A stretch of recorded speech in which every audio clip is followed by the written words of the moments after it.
Breaking news! Coming in with the latest news just for you, we have some behind-the-scenes news that has gotten some media attention and fan discussion.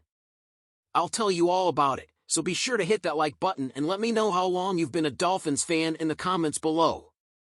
Alright Dolphins fans, there was a lot of energy and excitement at the Baptist Health Training Complex on Wednesday. After a 5-week absence, Tua Tagovailoa is back leading the offense, and one guy who couldn't be happier is Tyreek Hill. You could literally feel the excitement when Hill spoke to reporters after practice. He couldn't hold back when talking about how great it was to reconnect with Tua. Hill even said, "He was great. It felt like old times. Me and him connected on some deep throws today, and that kind of made me feel good." You could tell how much he missed playing with Tua, and he wasn't shy about it. Hill even said it almost brought him to tears to have Tua back in the lineup, calling plays and running the offense. And it's not just Hill who is excited. Jalen Waddle also spoke about the energy Tua has brought back to the team. He said, "He's brought a lot of style back to the team. It's clear that Tua's return is lifting everyone's spirits and giving the team a renewed sense of hope and optimism. After weeks of uncertainty, it seems like the Dolphins are getting back on track." Even head coach Mike McDaniel is thrilled to have Tua back.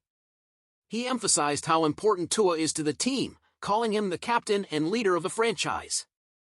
McDaniel mentioned how Tua was voted the team's best captain by the players, which says a lot about how much respect and trust the locker room has for him.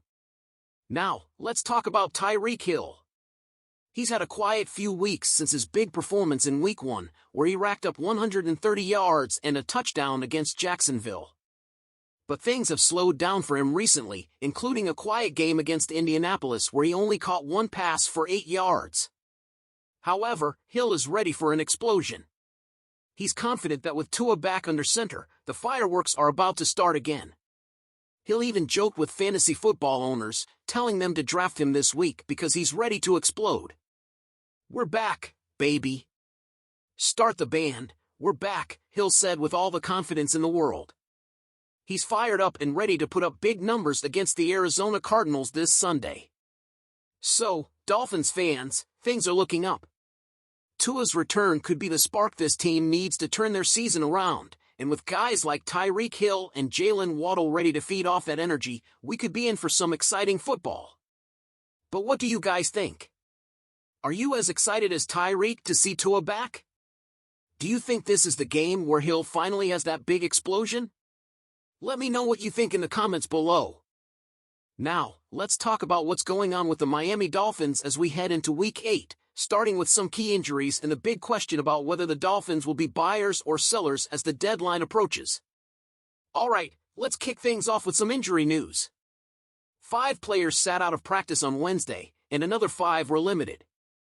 The good news is Tua Tagovailoa is back practicing after being out with a concussion since Week 2, but he's still in the concussion protocol. The expectation is that Tua will be available for Sunday's game against the Arizona Cardinals. Having Tua back is massive for this team, and it feels like we're all just holding our breath until he's officially cleared to play. Now, on the list of players who didn't practice, we have some big names. Offensive tackle Terron Armstead and defensive tackle Calais Campbell sat out, but don't worry, those were just rest days for the veterans.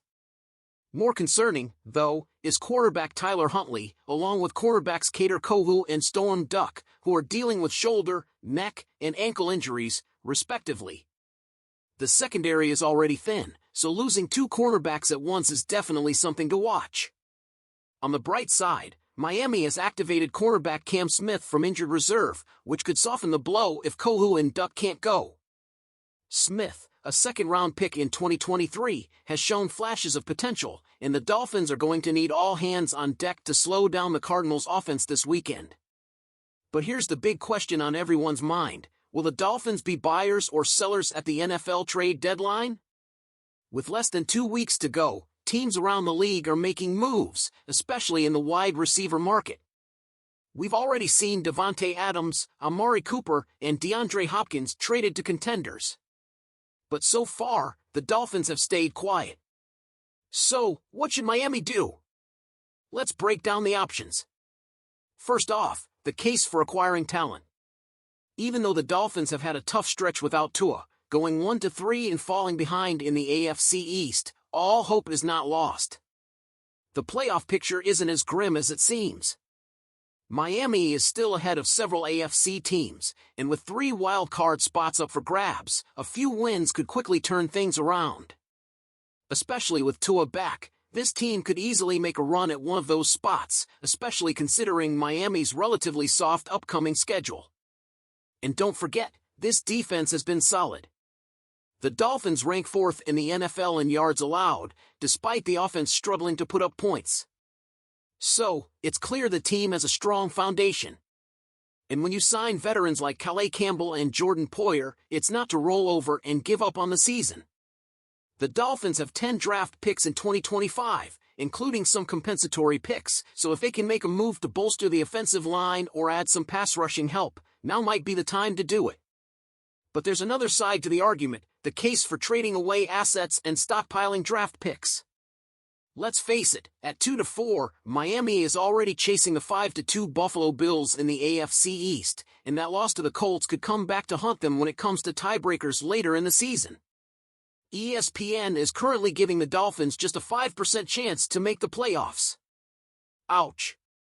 And while Tua's return is certainly a boost, Mike McDaniel made a valid point when he said it'd be unrealistic to expect Tua to single-handedly save the season. Even when Tua was healthy, the Dolphins barely scraped by the Jacksonville Jaguars in Week 1, and they were already down 21 points to the Bills when he got hurt.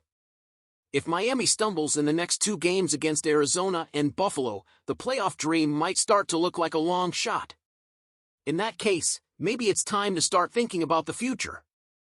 Miami doesn't have a lot of salary cap space in 2025, and with aging players like Campbell and Poyer, the Dolphins need to consider how they'll rebuild after what's shaping up to be a disappointing 2024 season.